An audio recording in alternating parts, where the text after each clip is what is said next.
Salut à tous et bienvenue. Aujourd'hui, on va s'attaquer à un truc qui pose souvent problème quand on apprend l'anglais. L'ordre des mots dans une phrase. On va voir qu'en fait, tout peut devenir super clair grâce à une seule règle d'or. Allez, c'est parti.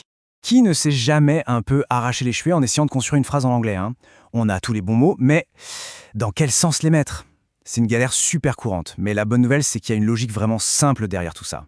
Et si je vous disais qu'il existe une seule règle, une sorte de formule magique qui permet de débloquer la grande majorité des phrases? Eh bien, cette règle, elle existe bel et bien. C'est vraiment le socle de la phrase anglaise et c'est exactement ce qu'on va décortiquer maintenant.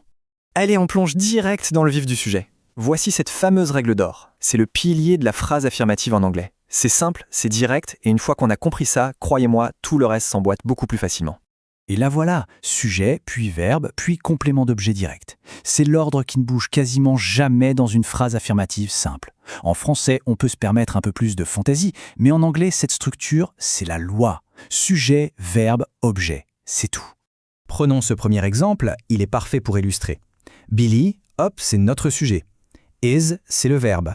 Et a funny man, c'est le complément. Sujet, verbe, complément. Ça suit notre formule à la lettre. On ne peut pas dire « Is Billy a funny man ?» sauf si c'est une question, ni « A funny man is Billy ». La structure est vraiment fixe. Allez, un autre exemple, juste pour que ça devienne un vrai automatisme. Pat, sujet. Is, verbe. A woman, complément. C'est toujours la même structure. C'est cette constance qui rend l'anglais assez prévisible finalement. Une fois qu'on a pigé ça, on a fait un pas de géant. D'accord, la phrase affirmative, on peut dire que c'est maîtrisé. Mais comment ça se passe quand on veut dire non? Et que fait-on de ces fameux adjectifs qui semblent toujours se placer à l'envers par rapport au français? Bon, passons au niveau supérieur. Ce qui est vraiment super intéressant ici, c'est de voir les deux côte à côte.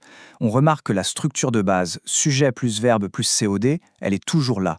La seule différence, et elle est cruciale, c'est l'ajout de ce petit bloc auxiliaire plus note qui vient se glisser juste avant le verbe principal. Et cet exemple l'illustre à merveille.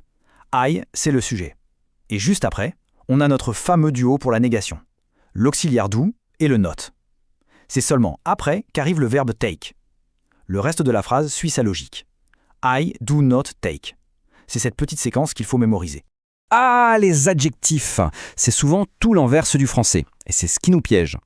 En anglais, la règle est ultra simple et elle n'a pas d'exception. L'adjectif se place toujours avant le nom qu'il décrit. On dit « a red car », pas « a car red ». Et regardez ces exemples, c'est limpide.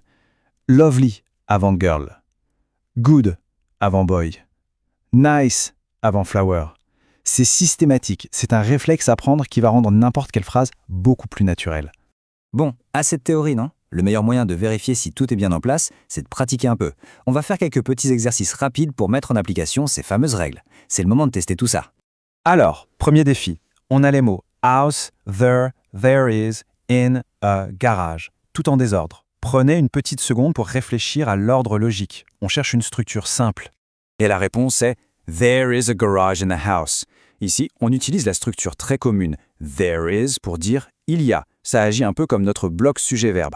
Et juste après, on retrouve notre logique, le complément « a garage », puis le reste de l'info « in the house ». Parfait. Deuxième défi, avec un petit piège cette fois.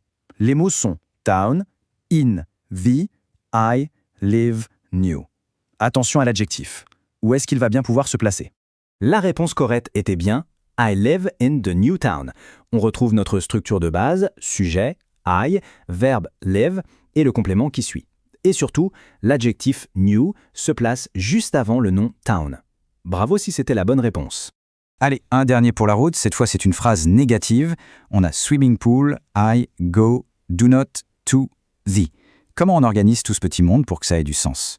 Et voilà la solution. I do not go to the swimming pool.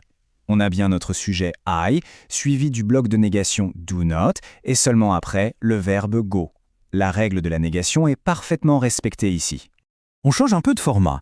Comment traduire cette phrase toute simple? Blackie est un petit chat, il faut bien penser à la place de l'adjectif petit. Et la traduction correcte, c'est Blackie is a little cat. Sujet Blackie, verbe is, et le complément a little cat. Avec notre adjectif little, qui vient bien se placer avant le nom cat. C'est exactement ce qu'on a vu. Alors, s'il y a une chose à retenir de tout ça, c'est vraiment cette séquence. Sujet, plus verbe, plus objet. C'est le squelette, l'ADN de la phrase anglaise. Pour la négation, on insère auxiliaire plus note avant le verbe, et pour l'adjectif, on le met avant le nom. Avec ça en tête, on a déjà les clés du royaume. Et pour finir, une petite question pour continuer la réflexion. Prenons la phrase « This horse is old but it is fit ». En utilisant les règles qu'on vient de voir, comment est-ce qu'on pourrait la mettre à la forme négative ? C'est un excellent exercice pour continuer à pratiquer. Merci beaucoup d'avoir suivi